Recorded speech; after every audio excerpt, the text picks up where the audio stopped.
नेपालमा गएर यस्तो बनायो भने त भइहाल्छ नि त्यही हो नर्मली स्पेस हुनु पऱ्यो यस्तो राख्नु पऱ्यो भइहाल्यो नि त टक्क लाएर अनि यहाँ त नि डेटिङ बस्यो त केटाहरू यहाँ गर्लफ्रेन्ड छ भने यहाँ ल्याएर प्रपोज गर्दा हुन्छ है हो साँच्ची नै हामी त यहाँ सिङ्गल सिङ्गल मान्छे छौँ होइन यहाँ टक्क यस्तरी पुरा दामीसँग प्रपोज गर्दा हुन्छ फुल सुल ल्याएर के ल्याउनु मन लाग्छ होइन टक्क ल्याएर होइन सो यहाँ चाहिँ एकदम ठुलो एरिया छ होइन ठुलो एरिया सबै लाइटले भरेको छ होइन सो हामी त घुम्दा मजाले हिँड्दा होइन अझै भ्याइरहेको छैन ओ केटा पृथ्वी विदा दिसे बोल्ने हो भन् दुईजना बोल्दा हुन्छ तर के भने केटाहरू यहाँ प्रपोज गरेर भित्र चाहिँ छिर्नु नमिल्ने रहेछ होइन न त हनीमुनको सबै यहीँ प्याकेजिङहरू प्रायः जस्तो हुने भए राम्रो हुने रहेछ छैन तर which लेफ्ट राइट हल्का पसिना भइरहेछ हल्का गर्मी भइरहेछ पसिना आइरहेछ हल्का दामी यार कस्तो ठुलो एरिया है कमिलो त होइन मछेरी जोगेको अहिले हो र अघि त्यो बसेर र बाटोमा चाहिँ पानी छैन पुरा हिलो छैन बाटो हिलो छैन है अलिअलि त्यो पानी पऱ्यो हिलो रहेछ यहाँ रकेट केटाहरू रकेट छ है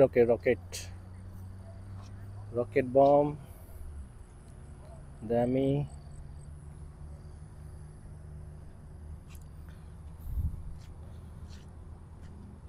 ओइ राम्रोसँग हेर पानी छ है बाटोमा पानी छ हिलो छ ए अभिलाष राम्रोसँग हेरेर है बाटोमा पुरा हिलो छ पानी छ पानी परेर होला पुरा पानी छ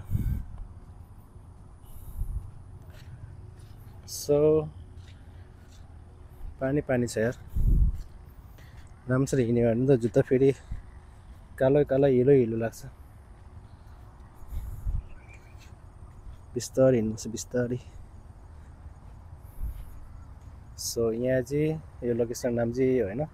एकदम ठुलोमा लेखिरहेछ यहाँ चाहिँ सो यहाँ छोटा रकेट ओए यो रकेट दामी रहेछ अरे यो साइजको कसको छ अविराज यहाँ हेर त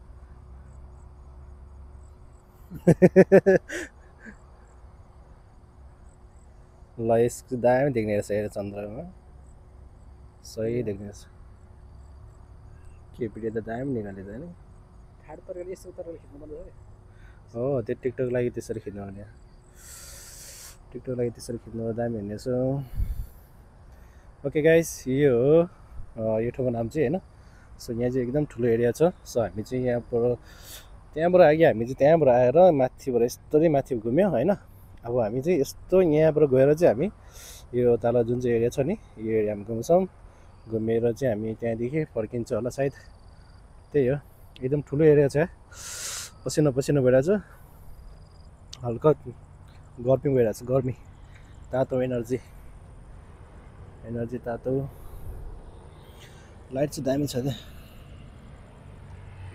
लाइट दामी छ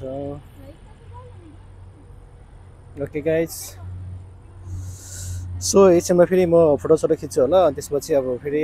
फोटोसोटो खिचेर फेरि म ब्लग गर्ने सुरु गर्छु ओके गाइस है